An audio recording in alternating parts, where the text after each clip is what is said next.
الجہاد الجہاد تمام دیکھیں الجہاد الجہاد الجہاد الجہاد الجہاد الجہاد الجہاد الجہاد الجہاد الجہاد لبیک لبیک لبیک لبیک لبیک لبیک لبیک لبیک لبیک لبیک الجہاد الجہاد تاجدار ختم نبوت تاجدار ختم نبوت یا اللہ جنہوں نے ہاتھ اٹھائے ہیں ان کے ہاتھوں کو سلامت رکھنا یا اللہ ان کے ہاتھوں کو کسی کا محتاج نہ کرنا یا اللہ ان کے ہاتھوں کو سلامت با کرامت رکھنا تاجدار ختم نبوت تاجدار ختم نبوت تاجدار ختم نبوت تاجدار ختم نبوت تاجدار ختم نبوت تاجدار ختم نبوت تاجدار ختم نبوت تاجدار ختم نبوت تاجدار ختم نبوت بتانا پڑے گا زمانے کو شاید بتانا پڑے گا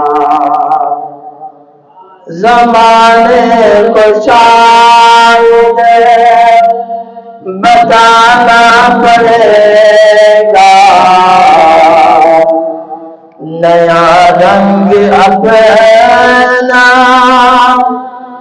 دکھانا پڑے گا دکھانا پڑے گا زمانے کو شاید بتانا پڑے گا نیا رنگ اپنا دکھانا پڑے گا قیادت امامت خلافت کی خاطر جوانوں کو کیسے جگانا پڑے گا جگانا پڑے گا جنہیں خانقاہوں کی لت لگ گئی ہے جنہیں خانقاہوں سے لت لگ گئی ہے انہیں پھر سے میدان ملانا پڑے گا لانا پڑے گا زمانے کو شاہد بتانا پڑے گا نیا رنگ اپنا دکھانا پڑے گا فقط تسبیحوں سے نہیں ملتی جنت فقط تسبیحوں سے نہیں ملتی جنت خدا کے لیے سر ٹکانا پڑے گا خدا کے لیے سر کٹانا پڑے گا زمانے کو شاید بتانا پڑے گا جو تاریکیوں کو مٹا دے جان سے جو تاریکیوں کو مٹا دے جان سے دیا کوئی ایسا جلانا پڑے گا جلانا پڑے گا زمانے کو شاہد بتانا پڑے گا نیا رنگ اپنا دکھانا پڑے گا جہاں پر محبت کہو بول بالا جہاں پر محبت کہو بول بالا او بول بالا کوئی شہر ایسا بسانا پڑے گا کوئی شہر ایسا بتانا پڑے گا کوئی شہر ایسا بسانا پڑے گا خوبصورت شعر ہے صراط الذین انعمت علیہم تمہیں خود کو اسے پر چلانا پڑے گا چلانا پڑے گا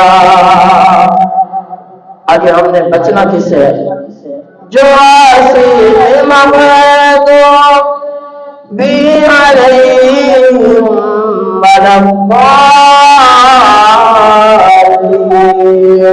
تمہیں خود کو ایسے بچانا پڑے گا تمہیں خود کو ایسے بچانا پڑے گا زمانے کو شاہد بتانا پڑے گا نیا رنگ اپنا دکھانا پڑے گا زمانے کو شاہد بتانا پڑے گا نیا رنگ اپنا دکھانا پڑے گا قیادت امامت خلافت کی خاطر قیادت امامت خلافت کی خاطر جوانوں کو پھر سے جگانا پڑے گا جگانا پڑے گا حمد و ثنا اللہ رب العزت کی بارگاہ میں جو وحدہ لا شریک ہے جس کا ہمسر اور برابری کرنے والا کوئی نہیں جس کے دربار میں بڑے بڑے شاہزور بڑے بڑے سلطان اپنی گردنیں جھکا لیتے ہیں جس کے عدل سے انبیاء بھی لرزتے ہیں جس کے کرم سے گناہگاروں کے چہرے کھل اٹھتے ہیں اس ذات کی تعریف ایک خاکی انسان سے کیسے بیان ہو سکتی ہے درود و سلام آقا نامدار مدنی تائیدار سرکار مدینہ سرور قلب و سینہ راحت قلب و جا امام الانبیاء والمرسلین کی بارگاہ میں عرض کرنے کے بعد حضرات عزیز وقال آج جمعہ مبارک آج الحمدللہ 20 رمضان مبارک ہے اور آج کا میرا جو موضوع ہے اعتکاف اور شب قدر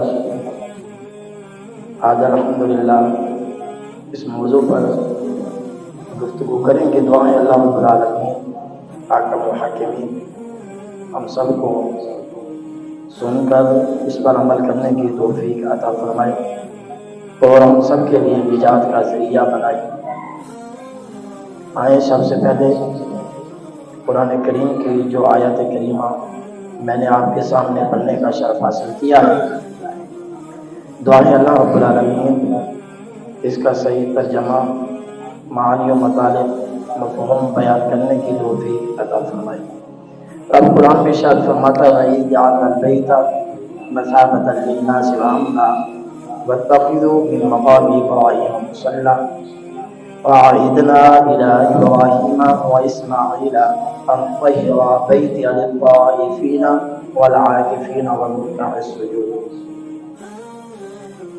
اللہ رب العالمین حاکم الحاکمین ارشاد فرماتا ہے ہم نے ابراہیم اور اسماعیل سے تاکید فرمایا کہ میرے گھر کو طواف کرنے والوں کے لیے اور اعتکاف کرنے والوں کے لیے اور رکوع کرنے والوں کے لیے اور سجدہ کرنے والوں کے لیے پاک رکھو۔ یاد کرو جب ابراہیم نے کہا،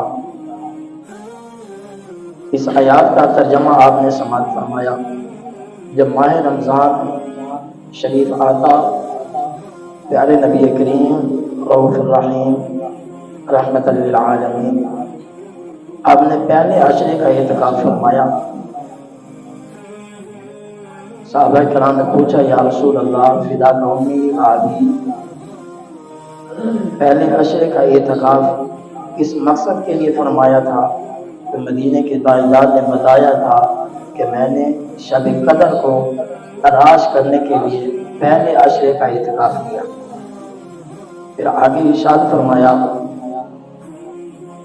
جب پہلے عشرے کے اندر مجھے لیلۃ القدر نصیب نہ ہوئی، پھر میں نے دوسرے عشرے کا اعتکاف فرمایا۔ جب اس کے اندر بھی مجھے لیلۃ القدر نصیب نہ ہوئی، مدینے کے تاجدار نے پھر تیسرے عشرے کا اعتکاف فرمایا۔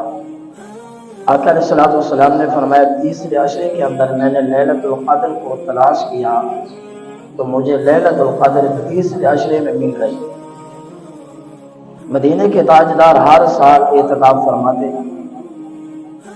اور فرمایا جو بندہ ایمان کے ساتھ اعتکاف میں بیٹھتا ہے، گھر کو چھوڑ کر بیوی بچوں کو چھوڑ کر اللہ کے گھر میں آ جاتا ہے تو اللہ رب العزت اسے 2 عمرے اور 2 حج کا ثواب عطا فرماتا ہے۔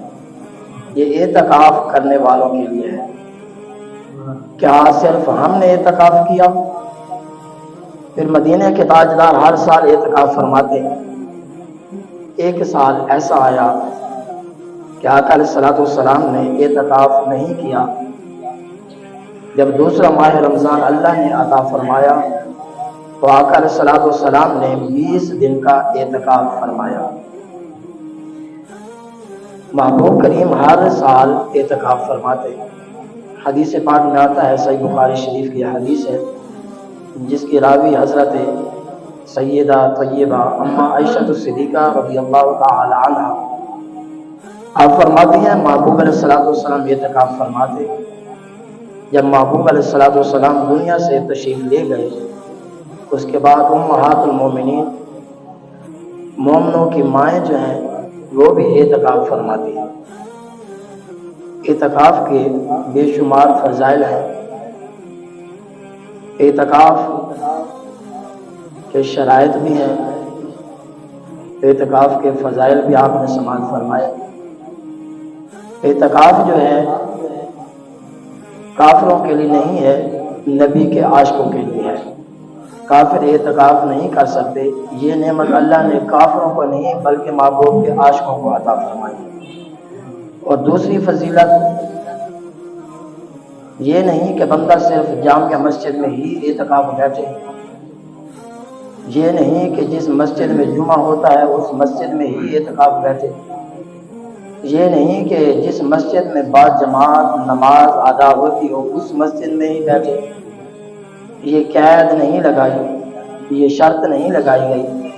فرمایا جس مسجد میں جمعہ نہیں ہوتا اس مسجد میں بھی اعتکاف بیٹھ سکتے ہیں، جس مسجد میں بعد جماعت نماز ادا نہیں ہوتی اس مسجد میں بھی اعتکاف بیٹھ سکتے ہیں۔ اور پھر آگے شرط لگا دی جو بندہ اعتکاف میں آ کر بیٹھ جائے، پھر یہ مسئلہ پوچھا جاتا ہے کیا بندہ اعتکاف میں بیٹھنے والا موبائل فون پر بات کر سکتا ہے؟ جی ہاں کر سکتا ہے، اور یہ نہیں کہ پھر موبائل پہ ہی لگا رہے، اعتکاف کا جو مقصد تھا وہ ضائع نہ ہو جائے۔ دوسری بات، بندہ اعتکاف میں بیٹھے تو عمل کون سا کرے؟ سب سے پہلے اعتکاف بیٹھنے والے کو چاہیے ان کی جو قضا نمازیں ہیں ان کو ادا کرے، قضا عمرے کی نیت کرے، سورۃ فاتحہ کے بعد سورت پڑھے، اس کے بعد اگر ایک مرتبہ ہی سبحان ربی العظیم پڑھ لیا تو رکوع بھی ہو جائے گا اور سجدہ بھی ہو جائے گا، اور سورۃ فاتحہ میں چھوٹ دی گئی 3 مرتبہ سبحان اللہ پڑھ لیا تو سورۃ فاتحہ کی پڑھنے کی ضرورت نہیں، یہ قضا نماز ادا کرنے والے کے لیے ہے۔ اور دوسری شرط یہ ہے کہ اعتکاف میں بیٹھ کر کرنا کیا ہے؟ فرمایا کثرت سے قرآن پاک کی تلاوت کرنی ہے۔ کیوں؟ مدینے والے محبوب ہر سال 1 مرتبہ قرآن پاک کا ختم فرماتے۔ قرآن کا ختم کرنا پیارے نبی کی سنت بھی ہے۔ اور دوسری بات، قرآن پڑھنا ثواب ہے، اور زیادہ قرآن پاک کو صحیح پڑھنا بہتر ہے۔ اللہ نے 10 دن آپ کو عطا فرمائے ہیں، اگر آپ قرآن سیکھنا چاہیں تو آسانی کے ساتھ سیکھ سکتے ہیں۔ اور اعتکاف جو ہے یہ فرض کفایہ ہے، اگر مسجد میں کوئی بندہ نہیں بیٹھے گا تو تمام علاقے والے گنہگار ہوں گے، اگر علاقے میں سے ایک بندہ بھی بیٹھ گیا تو سب کے لیے کفایت کے لیے کافی ہے۔ کیا عورتیں بھی اعتکاف کر سکتی ہیں؟ ہاں، عورتیں بھی اعتکاف کریں، مسجد میں نہیں کر سکتی۔ عورتیں اپنے گھر میں جو مسجد بیت کہا جاتا ہے، گھر کی مسجد جہاں پر وہ نماز ادا کرتی ہیں، اس جگہ پر وہ اعتکاف کر سکتی ہیں۔ اور آج کل دوسری یہ رواج بنا ہوا ہے، لڑکیاں جمع ہو جاتی ہیں، ہم ایک گھر میں سب بیٹھ جائیں گے اور اعتکاف کریں گے۔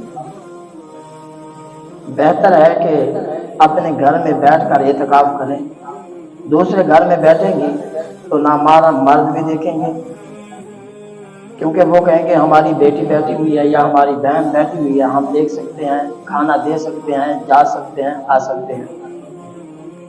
پر میں اپنے گھر میں بیٹھا جائے اور مسجد میں بیت میں بیٹھا جائے اور اس میں بیٹھ کر فضول باتوں سے بچا جائے، جھوٹ نہ بولا جائے، غیبت نہ کی جائے، فضول باتیں نہ کی جائیں۔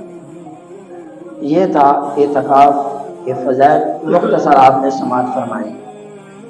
پھر یہ دوسرا مسئلہ پوچھا جاتا ہے، اعتکاف جو بیٹھنے والے ہیں کیا وہ غسل کر سکتے ہیں یا نہیں کر سکتے؟ یہ بھی مسئلہ سماعت فرما لیں۔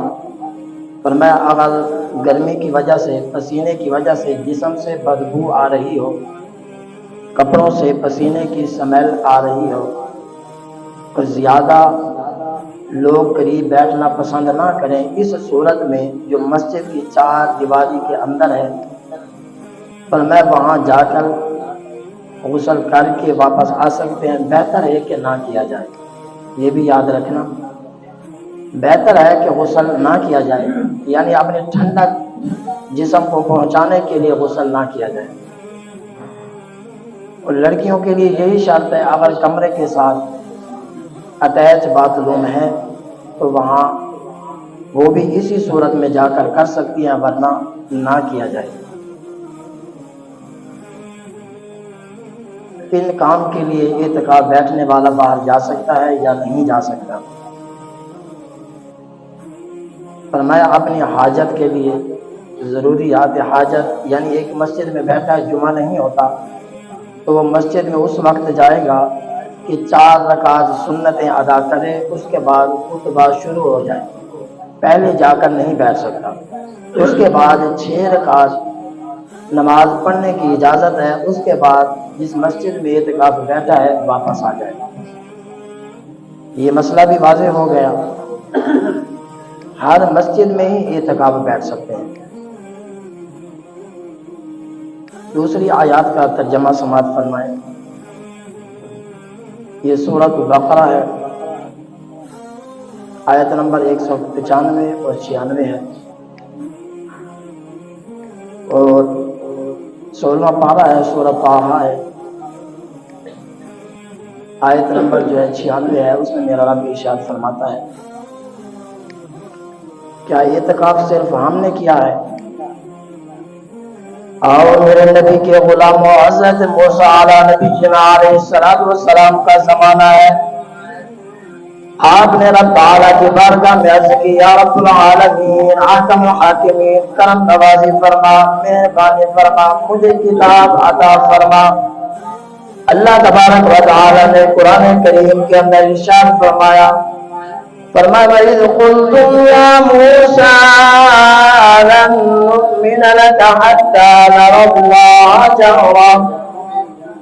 رب تعالیٰ نے ارشاد فرمایا، اے موسیٰ، اللہ کے نبی، آپ کو 40 دن اعتکاف کرنا پڑے گا، پھر میں آپ کو کتاب عطا فرماؤں گا۔ فرمایا جب حضرت موسیٰ علیہ نبی علیہ السلام کی باری آتی ہے، رب العالمین فرماتا ہے، فرمایا اے موسیٰ، پہاڑوں میں آنا پڑے گا، 40 دن اعتکاف کرنا پڑے گا، اس کے بعد میں تجھے کتاب عطا فرماؤں گا۔ حضرت موسیٰ علیہ السلام نے فرمایا 40 بندے لیے پہاڑوں میں چلے گئے، وہاں جا کر آپ نے اعتکاف کیا۔ جب 40 دن گزرے، 40 دن اللہ کے نبی اپنی قوم کو تنہا اکیلے چھوڑ کر جب چلے، پیچھے سے کیا ہوا؟ ایک جادوگر ہے جس کا نام سامری ہے، جس کا ذکر اللہ قرآن میں ارشاد فرماتا ہے، رب فرماتا ہے، قال فما خطبكما يا سامری۔ رب العالمین ارشاد فرماتا ہے، جب حضرت موسیٰ علیہ نبی علیہ السلام آپ نے اپنی قوم کو چھوڑ کر پہاڑوں میں جا کر 40 دن کا اعتکاف کیا، پیچھے اس جادوگر نے کیا کیا؟ فرماتے ہیں اس نے ایک سونے کا بچڑا بنایا، سونے کا بچڑا تیار کیا، سارے زیورات کو پگھلا کر اس نے ایک بچڑا بنایا۔ جب بچڑا تیار ہو گیا، اس نے کیا کیا؟ اس نے اس بچڑے کے اندر فرماتے ہیں ایسا عمل کیا جس کی وجہ سے بچڑا بولنے لگا، لوگوں کو گمراہ کرنے لگا اور کہنے لگا، اے لوگوں، تم اس اللہ کی عبادت کرتے ہو جسے دیکھتے نہیں، جس کے ساتھ کلام نہیں کر سکتے، بات نہیں کر سکتے، آؤ میں تجھے ایسا رب دکھاتا ہوں جس کے ساتھ تم کلام بھی کرو، بات بھی کرو، اپنا حال بھی سناؤ۔ جب لوگوں کو جمع کیا گیا، چوک کے اندر اس بچڑے کو کھڑا دیا، تمام لوگ جمع ہو گئے۔ حضرت موسیٰ علیہ السلام تو وہاں سے چلے گئے، اپنے بھائی حضرت ہارون علیہ نبی علیہ السلام سے فرمایا میں جا رہا ہوں، میرے بعد قوم کا خیال رکھنا ہے، پیار کے ساتھ، نرمی کے ساتھ ان کا خیال رکھنا، بات کرنا۔ جب حضرت موسیٰ علیہ السلام چلے گئے، اس جادوگر نے بچڑا بنایا، چوک میں کھڑا کر دیا، لوگ جمع ہو گئے، لوگوں نے سوال کیا تمہارا کیا حال ہے؟ وہ بچڑا جواب دے رہا ہے۔ جب موسیٰ علیہ السلام چلے گئے تو اس جادوگر نے بچڑا بنایا، جب بچڑا تیار ہو گیا تو اس نے کیا کیا؟ لوگوں کو جمع کیا، آؤ ان کے ساتھ کلام کرو۔ جب لوگ ان کے ساتھ کلام کرنے لگے، بات کرنے لگے، تو آگے سے وہ بچڑا بولنے بھی لگا اور ان کا حال بھی جان گیا، غیب کی خبر بھی دینے لگا، لوگوں کے نام بھی بتانے لگا، ان کے گھر کے احوال بھی بتانے لگا۔ ایک جادوگر جو رب کو ماننے والا نہیں ہے، اس نے بنایا بچڑا، اس کے اندر آ گئی جان، وہ لوگوں سے کلام بھی کر رہا ہے، بات بھی کر رہا ہے، بتا بھی رہا ہے۔ پھر ہوا کیا؟ حضرت ہارون علیہ نبی علیہ السلام نے منع کیا قوم کو، قوم باز نہ آئی۔ جب قوم نے دیکھا یہ بچڑا ہمارا حال بھی جانتا ہے، ہمارے گھر کے احوال بھی جانتا ہے، تو انہوں نے اس بچڑے کو سجدہ کرنا شروع کر دیا۔ حضرت موسیٰ علیہ السلام تو تھے نہیں، جب انہوں نے اس بچڑے کو سجدہ کرنا شروع کر دیا، حضرت موسیٰ علیہ نبی علیہ السلام 40 سال کے بعد جب 40 دن کے بعد جب واپس آئے تو آپ نے دیکھا کہ لوگ ایک بچڑے کی پوجا کر رہے ہیں۔ آپ نے آ کر اپنے بھائی ہارون علیہ نبی علیہ السلام سے فرمایا میں نے تجھے کہا تھا اس قوم کا خیال رکھنا ہے، یعنی درس یہ ملتا ہے جس قوم میں اللہ کا نبی نہ ہو وہ قوم گمراہ ہو جاتی ہے، وہ قوم ہلاک ہو جاتی ہے۔ فرماتے ہیں جب یہ بات ہوئی حضرت ہارون علیہ نبی علیہ السلام نے فرمایا آپ نے مجھے کہا تھا نرمی کے ساتھ بات کرنی ہے، میں تو ان کو سمجھا رہا تھا۔ تو حضرت موسیٰ علیہ السلام نے آگے سے کیا ارشاد فرمایا؟ رب قرآن میں فرماتا ہے قال فما خطبک یا سامری، 16واں پارہ ہے۔ فرمایا جب حضرت موسیٰ علیہ نبی علیہ السلام نے اس سامری جادوگر کو بلایا اور بلا کر کہا تو نے کیا کیا ہے؟ وہ کہنے لگا میں نے جادو کیا ہے۔ تو حضرت موسیٰ علیہ السلام نے کہا جادو نہیں کیا، سچ بتا کیا کیا ہے۔ آج بھی لوگ جادو کی وجہ سے بڑے پریشان ہیں، یعنی لوگوں کے پاس اتنی طاقت ہے کہ رب ان کو بچانا چاہتا ہے، جادو کے ساتھ وہ مرنے لگے ہیں۔ یعنی یہ بڑی عجیب کہانی ہے، بھائی بھائی کے لیے جادو کر رہا ہے، ٹونا کر رہا ہے، یہ اس کا کاروبار بند ہو جائے، ایسی چیزیں دیکھنے کو ملتی ہیں۔ حضرت موسیٰ علیہ السلام نے کہا سچ بتا یہ جادو نہیں کیا تو نے، سچ بتا کیا کیا ہے۔ جب حضرت موسیٰ علیہ السلام نے کہا تو پھر وہ سچ بول پڑا۔ اس نے کیا کہا؟ اس نے کہا اے اللہ کے نبی، آپ جب اللہ کی بارگاہ میں حاضر ہوئے اس کے بعد آپ کی بارگاہ میں حضرت جبرائیل امین حاضر ہوتے، میں ان کو دیکھتا، فرماتے ہیں جس گھوڑی پر وہ سوار ہوتے اس گھوڑی کے قدم بھی جان لگ دے اس زمین کو اللہ جان عطا فرما دیتا، اس زمین کو بھی اللہ جان عطا فرما دیتا۔ میں دیکھتا جہاں قدم لگتے وہ جگہ خوشحال ہو جاتی، وہ جگہ ایسے ہلنے لگتی زمین، فرمایا ان میں سے گھاس اگتا، اللہ اس زمین کو جان عطا فرما دیتا۔ یہاں سے سبق یہ ملتا ہے، جو لوگ کہتے ہیں جبرائیل امین میرے نبی کے نوکر ہے، میرے نبی کے غلام ہے، نوکر ہے، وزیر ہے، جبرائیل امین وزیر کی یہ شان ہے، ان کے قدم نہیں، ان کی گھوڑی کے قدم جہاں لگتے ہیں فرمایا اللہ اس زمین کو زندگی عطا فرما دیتا ہے جہاں مدینے والے مصطفیٰ کے قدم لگتے ہیں۔ آج وہ کہتے ہیں دیکھو جی نبی تو مر کر مٹی ہو گئے، میں نے کہا نانا یہ تو محبوب کے نوکر کے گھوڑے کی سنبوں کے لگنے والی مٹی کا لو سوار ہے تو میرے نبی کی شان کا عالم کیا ہوگا؟ اس لیے تو اور حضرت فرماتے ہیں تو زندہ ہے واللہ، تو زندہ ہے واللہ، میرے چشم عالم سے چھپ جانے والے۔ فرماتے ہیں محبوب کے غلام کی گھوڑی کے قدموں کے لگنے والی مٹی کی یہ شان ہے۔ جب جبرائیل امین کو میں نے دیکھا وہ جادوگر کہہ رہا ہے اس گھوڑی کے جہاں قدم لگے اس قدم کی لگنے والی جگہ کی میں نے ایک مٹھ مٹی اٹھائی، مٹی اٹھا کر میں نے وہ جو سونا پگھلایا ہوا تھا جس کا بچڑا بنایا ہوا تھا میں نے اس کے منہ میں رکھی۔ یہ قرآن کا ترجمہ ہے، اگر یہ قرآن سمجھ میں نہ آئے تو یہ مکے والا قرآن اٹھائیں جو اہل حدیثوں نے ترجمہ کیا ہے اس کو پڑھ کے دیکھیں، انہوں نے بھی یہی لکھا ہے قال فما خطبک یا سامری۔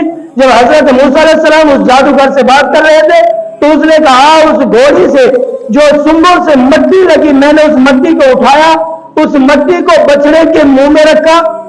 اللہ تبارک و تعالی نے فرماتے ہیں وہ مختلف کلام کرنے لگا، بولنے لگا۔ اللہ نے اس مٹی میں اتنی طاقت رکھی تھی اور میں وہ مٹی اس بچڑے کے منہ میں رکھی تو وہ بچڑا بولنے لگا، وہ بولنے بھی لگا۔ آج تو ہمارے نبی کو کہتے ہیں غیب کی خبر نہیں ہے، نبی کی شان تو وراء الورا ہے۔ دیکھو جس بچڑے کے منہ میں مٹی رکھی تھی وہ بھی غیب کی خبر بھی دے رہا تھا، ان کے گھر کے حالات اور واقعات بھی بتا رہا تھا، ان کے نام بھی بتا رہا تھا۔ فرماتے ہیں جب اس کے جان آئی تو حضرت موسیٰ علیہ السلام نے اسے اٹھایا، اٹھا کر اسے توڑ کر سمندر میں پھینک دیا۔ اس کے بعد ہوا کیا؟ موسیٰ علیہ السلام نے کہا تمام قوم توبہ کرے۔ آج تو توبہ آسان ہے نا، ہم کیسے توبہ کرتے ہیں؟ کانوں کو ہاتھ لگانے سے بھی توبہ ہو جاتی ہے، توبہ کرنے سے بھی توبہ ہو جاتی ہے، ورنہ یہ طریقہ نہیں ہے۔ حضرت موسیٰ علیہ السلام کی قوم نے کس طرح توبہ کی؟ رب تعالیٰ نے فرمایا اے موسیٰ اس قوم سے کہا کہہ دو ان کو دو سبب بنائے جنہوں نے بچڑے کی پوجا کی ہے، فرمایا ان کو قتل کیا جائے پھر میں توبہ قبول کروں گا۔ ایسے توبہ قبول نہیں کروں گا۔ جنہوں نے بچڑے کی پوجا نہیں کی وہ ان کو قتل کرے، جنہوں نے پوجا کی ہے وہ کتنے لوگ تھے، کتنے دن ان کو قتل کیا گیا۔ آج تو توبہ آسان ہے محبوب کے صدقے، فرماتے ہیں کتنے لوگ قتل ہوئے، قرآن گواہ ہے۔